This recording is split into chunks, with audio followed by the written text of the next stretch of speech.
పశ్చిమ ప్రకాశం ముఖద్వారమైన మార్కాపురం పట్టణ నడిబొడ్డున 1957లో ప్రారంభించిన గాంధీ పార్క్ తొలగింపుకు మున్సిపల్ అధికారులు రంగం సిద్ధం చేశారు.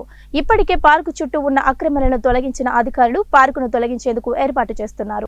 అయితే పార్కును అభివృద్ధి చేసి పర్యవేక్షిస్తున్న municipal councillor doctor Cheppalli Kanakadurga పార్కును తొలగించవద్దని మున్సిపల్ అధికారులను కోరారు.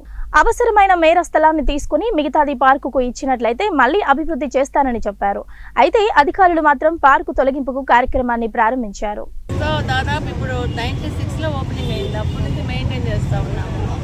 ఇక్కడ రంగులు వేయడం కానీ, గాంధీ తాతని విగ్రహం ఆ రోజు అందరూ పాసులు పోసి దాని ఇష్టం వచ్చినట్టు చేస్తుంటే మన గాంధీ తాత గౌరవాన్ని కాపాడటానికి ఎంతో ఆ రోజుల్లోనే వేలల్లో ఖర్చు పెట్టి డెవలప్ చేశారు.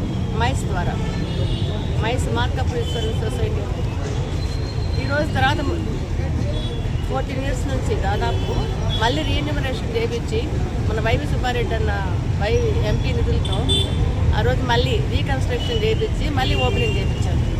టవర్ క్లాక్ అంతా